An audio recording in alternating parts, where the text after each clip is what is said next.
Hey comic book fans, welcome back to Comic Book Corner 2.0, and fans, you're back with me, Mike Spider Slayer, getting ready to do that all-important comic book review. And fans, today we're talking about IDW's Street Fighter G.I. Joe issue number 1. That's right, guys. Now, if you like G.I. Joe, you're going to like this book. If you like Street Fighter, you're going to like this book. But if you love both, you're going to love this book. I think this book was really a lot of fun. And if you're a fan of G.I. Joe and you played with those toys when you were a kid, there's nothing better than them meeting up with the Street Fighter characters from the old school classic arcade game, right? I mean, and I've played both. And I played Street Fighter over and over and over again, and this has those characters in it. So, yeah, really excited for this one.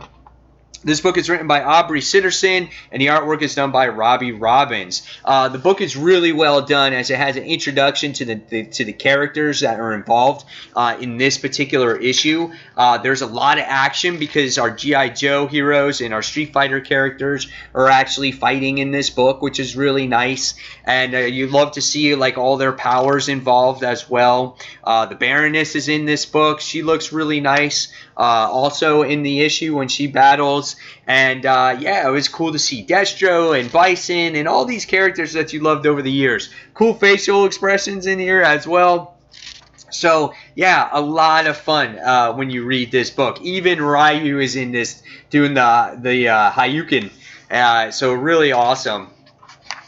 So yeah, and then what made this book really a lot better was actually the end of this book. By the time you read this at the end, you wind up seeing some characters that participated in the tournament earlier that they didn't show in the comic book. So if you want to see how certain characters progressed in the tournament, it has a whole little backstory on it. And so you don't miss out on your favorite characters. And then, which I thought was even better, is that they have a whole bracket on there of the characters that are in the tournament and the people that won in this particular issue. I was like, dude, that's awesome, you know? I'm like, that's very, very creative. And then last but not least, at the end of this book, if you are a G.I. Joe fan and you had those toys, you can actually flip over the, you know, when you flipped over those toys, there was these bios, and it gave everything about the characters. Well, at the end of this issue, the same thing. They have those bios, and it tells you, like, what their height, their weight is, you know, their fighting style, where they came from, and a little bit about the character. So this is a real easy way to get you to familiarize with these characters in this book and kind of get attached to them, even if you haven't played G.I. Joe or played the video game in the past. So I thought that was really neat. And then they have variant covers, issues 1 through 6 from the old video game days, which I think is really neat. So if you can get your hands on those covers, this is what it will become.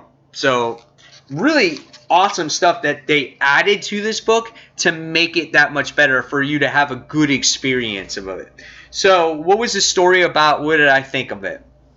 Now, the story has Bison and actually Destro in the issue, and they are doing this tournament. And at this point in time in the tournament, we wind up seeing, which is called the 8th Finals. And this is teams that are battling each other or fighting each other to go and move on to the next round of the tournament. So then we wind up seeing Crimson Viper versus Snake Eyes in this issue, and they do a cool little battle. And then in the next round, you wind up seeing the Baroness go against Rufus. So you see these two fight each other, which is really nice. And throughout the book, you're always getting constantly introduced to these characters and their names, and so you have an idea of what's going on. Another cool battle is you wind up seeing Hakan versus Roadblock. So you wind up seeing them do battle against each other. So it was really a lot of fun. Now, there wasn't like a really thick plot to this, but I didn't give a shit. There was a lot of action, a lot of fighting. It brought back memories, and I just had a lot of fun time with this. And I love seeing Ryu and Jinx fight each other too. So just a fun all around great book.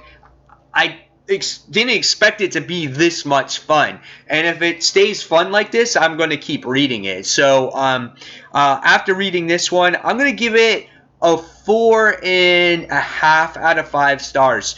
Just because I, had fun with it. There's not too much times in comics where you read a story, you get so involved in the plot and you're like, this wasn't that great and this wasn't okay. But this was one of those comics where you just go out, you didn't expect anything from it, and it proved to have a pretty fun story and had all these little add-ons to it, and it just made it a great read. So if you guys haven't read Street Fighter G.I. Joe yet, definitely go ahead, pick it up. I think you guys might like it, especially if you're fans of these two genres. So again, guys, 4.5 out of 5 stars for me. The only reason why it doesn't get 5 stars or higher is just the pure reason that people may think that the plot may not be all that in depth. So but that's it. So guys, leave me in the comments below, tell me what you thought of this book. Did you like it? Did you think the plot was weak? Are you a fan of G.I. Joe? Are you a fan of Street Fighter? Tell me your memories about these franchises, why you picked this book up to begin with. And fans, as always, thank you for watching Comic Book Corner 2.0, and until that next comic book review, this is Mike Spider Slayer signing off. Take care, guys. See you soon. Bye.